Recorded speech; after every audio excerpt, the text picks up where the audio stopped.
What's up, Chelsea fans? Thanks so much for tuning in. Welcome back to my channel. Hope you've had a great day or evening so far, wherever in the world you are. And today we will be speaking about a topic which is very hot recently for Chelsea supporters: defense, and in particular central defense. So with the likes of Rudiger and Christensen not impressing, oftentimes, more often than not I should say, Chelsea are on the lookout for a good, solid centre-back or two. And with that said, how do we evaluate performances from centre-backs? So one of the ways to do so is to use the brilliant WhoScored.com service, which allows you to see statistics, and at the end of all the statistics, a rating for the performance of any given player in the league or in the world for that matter. So with that said, we can just go about and just first let's see what the greatest defenders look like. So let's start with Van Dijk. So we've got Virgil van Dijk, obviously a legend in the Premier League, great player, played for Southampton, was brilliant there, and then moved to Liverpool. Really high profile defender, many say the best centre-back in the world. Let's see his stats and understand together what it means to be a great defender. Now obviously we could go into the aerials one and all that, man of the match, but instead we're just going to go easy into ratings. So to get his rating, we're just gonna average the last 3 seasons. So with that said, I'm gonna take this season he played for Southampton in the 2017-18 season. So that was 7.1 plus 744 in the 18-19 season and 732, and we get an average of 7.29. so let's put that down. Alright, Van Dijk 7.29. right, next is David Luiz. Many said that he was really bad even when he was playing for Chelsea, and some believe he was good, but now recently really became an awful defender ever since moving to Arsenal. But let's find out. Let's just look at his, well, we could look at his last 3 performances, but here he had an injury-prone season. We're just going to ignore it. We're going to go for 4 seasons. So we've had the 16-17 season, 7-16. Then the 18-19 season, 7-08. And a woeful season for Arsenal, 658. Whilst playing for Arsenal, 694 would be his average. Next, Mats Hummels. Mats Hummels, for those of you not familiar with the player, he plays in Germany for Borussia Dortmund. He's 31 years old, so a well-seasoned central defender. And let's just see his stats. Again, let's check the last 3 seasons playing in their league. So we've got 727, then we have 717, and finally 711 divided by 3, averaging 7.18. Right? Right. Harry Maguire. Many said Harry Maguire is not a great player. Let's try and find out. Many say Leicester have actually robbed Manchester United when they sold Maguire for such a huge blockbuster amount. But let's just check his performances. So 17-18, 18-19, 19-20. Let's start with 17-18. We've got 708 plus 701 plus 712 divided by 3, and we get 707. Laporte, or Laporte, not really sure how to pronounce his name. He's French, so it could be Laporte. But either way, let's just check his stats. 26 years old. Let's see his last 3 seasons. So one of them is going to be for Atletico Bilbao in Spain.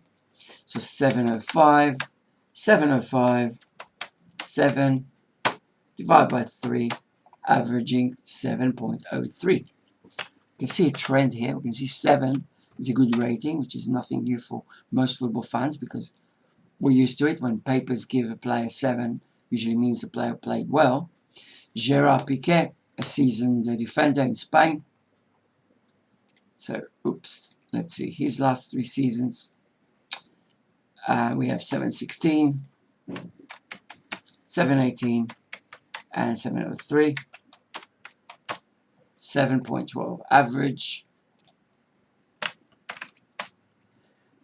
And now let's look at some candidates to join Chelsea.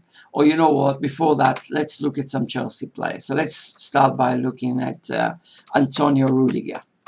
Okay, let's see how Chelsea defenders stack up against this established group of players at the top there. So, Rudiger.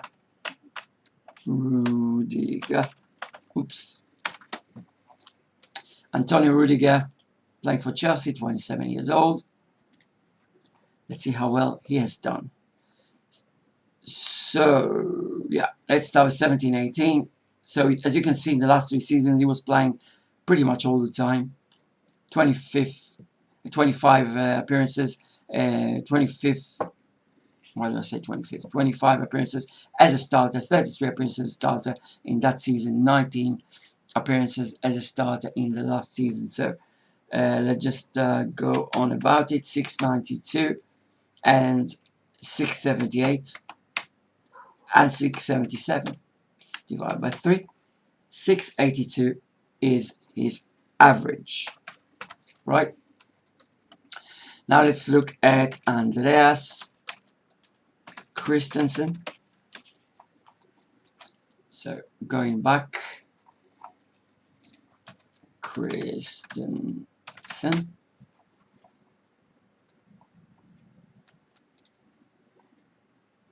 24 years old, so still developing, to be fair to him. Could still get a little bit better. But more or less the player we see now is the player we have. So we're going to take stats from the last full 3 seasons he played. So 16-17 played for Borussia Mönchengladbach, average 7.01. Then he played for Chelsea that wasn't a full season, was it? Okay, let's look at the this season, the 17-18, 680, and the last season, 21 appearances, 675. Divided by 3, 685. That's his average. Who else? Let's go to Fikayo Tomori, which is a player I really like actually because he's young, he can still improve, he can still get better, and he's versatile, can play at right back as well. So Tomori, Fikayo, actually, yeah, wrote it correctly. History, and yeah, it would be harder to estimate his ability because he played in the Championship last season. So we really don't have that much to go on in terms of appearances in the top flight. Only for 15 appearances, we're going to only consider this as 688 in limited appearances for Tomori. So, pretty good actually. And yeah, let's go to Kurt Zouma, and then we're going to go for replacement central defender and see who's going to be adequate to join Chelsea in terms of quality. So Zouma, Kurt Zouma, or Zouma, I don't know how you pronounce it in French. And he's 25 years old, so already well developed. Pretty much, can still improve a bit. And yeah, let's see his last 3 seasons. So he played for Stoke, Everton and Chelsea respectively. So 7-12, which was an amazing season for Stoke, at Stoke, and then 678, and then playing for Chelsea 691. Which gives an average of 6.94, which is pretty good. Kurt Zouma. Right? So we can already see like our best defender is Kurt Zouma. There's no doubt about that. Is he good enough? Well, if you had 2 world-class central defenders, so probably they would start ahead of him. But because those world-class central defenders, centre-backs, are really, really hard to come by, it's it's almost certain we're going to have to stick to Zouma because he's our best centre-back at the moment. We're just going to have to stick with him as the best player we have at Chelsea right now. Okay, so 694. We can see Tomori has got a brilliant future, possibly at the club because he's so young. And so Christensen and Rudiger are lagging behind, are probably not good enough. Okay, because now if you look at the top defenders we've mentioned before, David Luiz, love him or loathe him, was considered to be really good by many teams and many fans and many Chelsea supporters as well. So we can see like the tendency, the trend here, 7.3 you could say, 6.9 plus 7.2, 7.1, 7, 7.1. Okay, we get an idea of plus minus what we consider a really good defender. Like anything above 7 is really good, and 7.1 is like wow, right? So with that said, all our defenders don't hit the 7. So yeah, I'd say Zouma will start next season, will play all games. Tomori hopefully will get better and improve and push towards that 7 score, that 7 rating. And I don't really see a future for Christensen and Rudiger at Chelsea Football Club, to be honest. I like them personally, they seem really nice blokes, but they just don't seem to be good enough. Especially Rudiger, I really like because of how he, got us Timo Werner by convincing him to join Chelsea. He was doing great, and possibly there were rumours that he was also speaking with Kai Havertz to convince him to join as well. But I mean, with all due respect and love, Rudiger, I don't think he's good enough to start for Chelsea. Perhaps a bench player, if there are many injuries, stuff like that. But if we can sell him, we should sell him most probably. So we should start with Zouma, have another great central defender next to him, and Tomori should be playing lots as well and replacing, coming in and out of the team, the squad, the starting side, as well as playing when we're starting in a 3-4-3 formation, for instance, playing with the 3 centre-backs. Instead of playing Aspilicueta at times, we could play Tomori, Zouma, and a great centre-back, hopefully great centre-back we're going to sign. Right, so let's see the candidates. So for me, one of the best options would be James Tarkowski. And here's why. Just look at his performances from the last 3 seasons. I mean, amazing. Okay, all in the Premier League, mind. So not even Championship football or anything of the sort.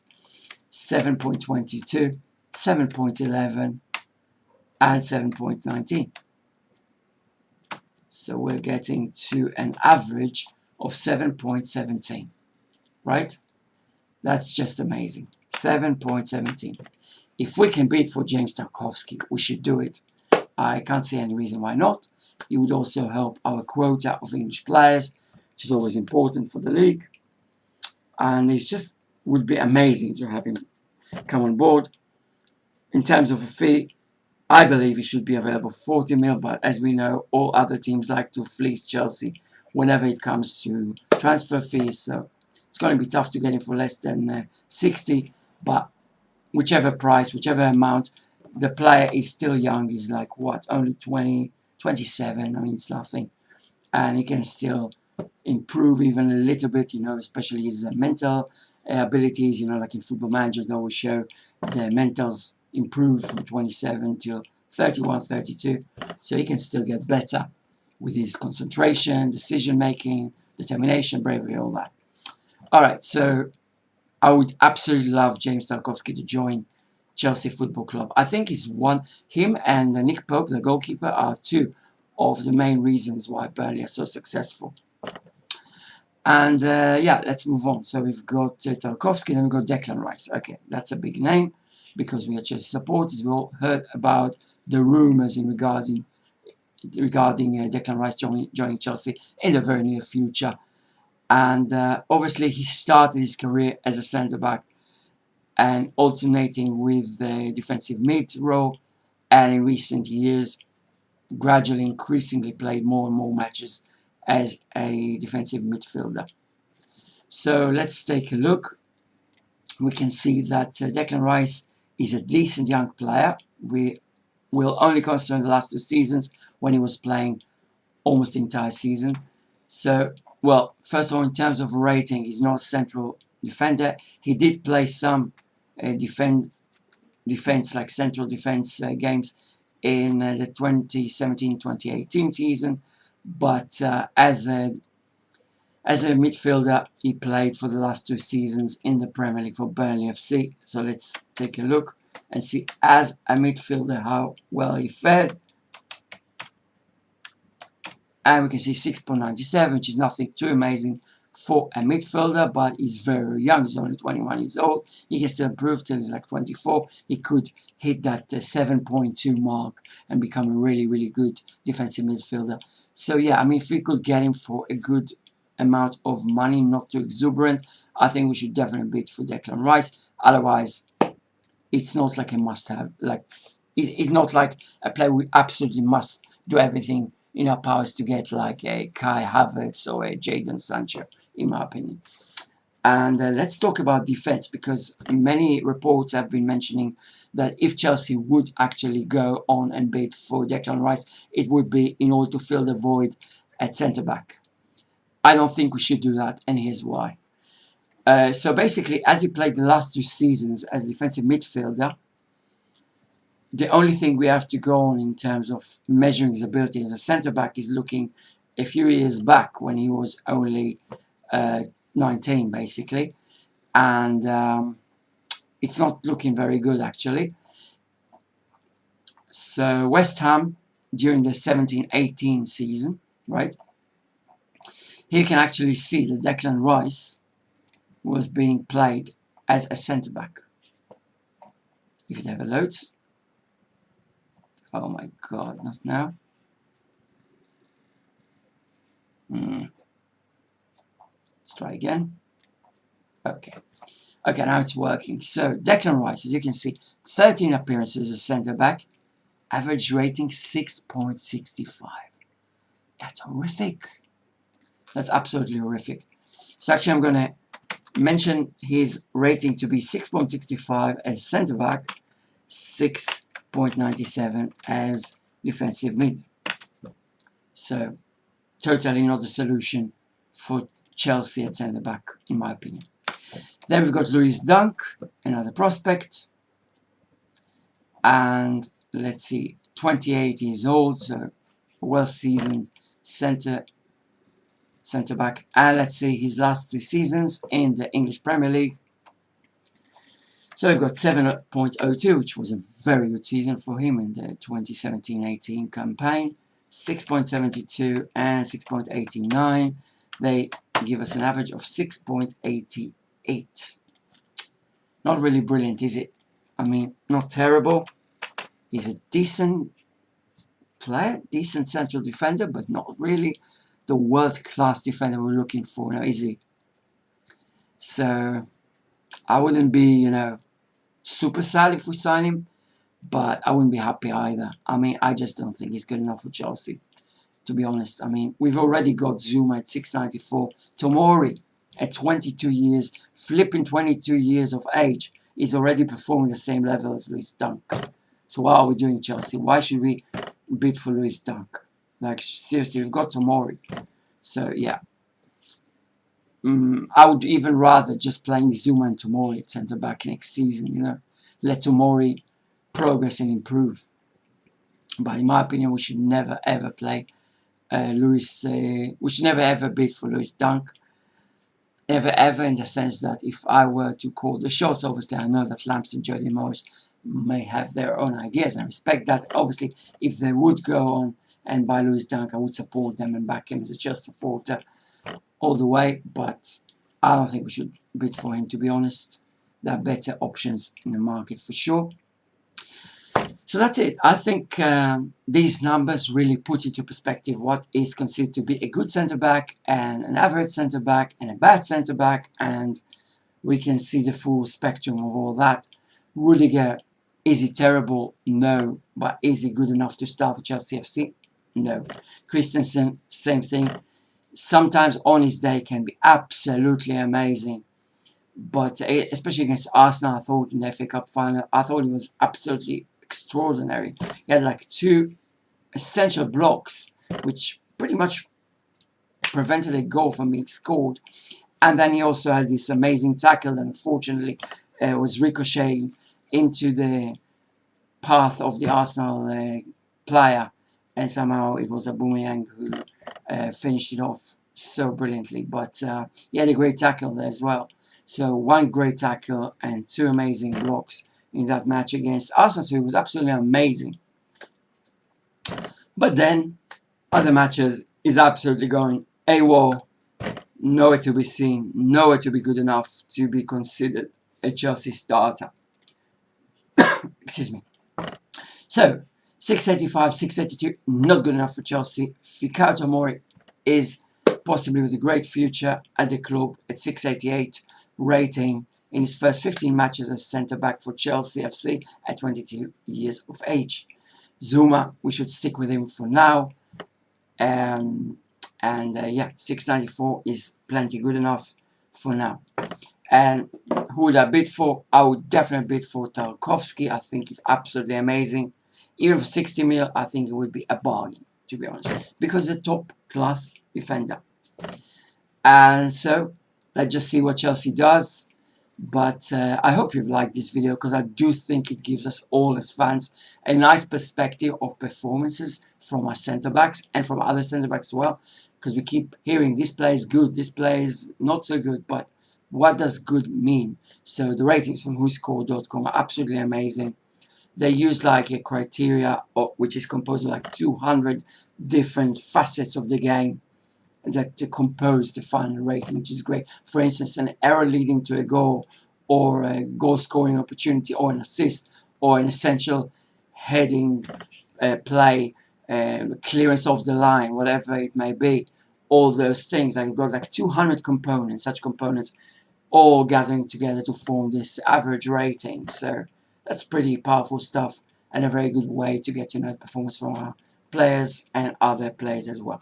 So hope you liked the video. If you did like this video, please give it thumbs up. If you didn't, give it thumbs down, and please do consider subscribing to the channel if you like the content and would like me to make more of this type of videos, or also other types of videos as well. Lots more coming up. So with that said, I hope you have a brilliant evening or day, and I'll be seeing you in the very next video. Thanks a lot for watching. Cheers. Goodbye.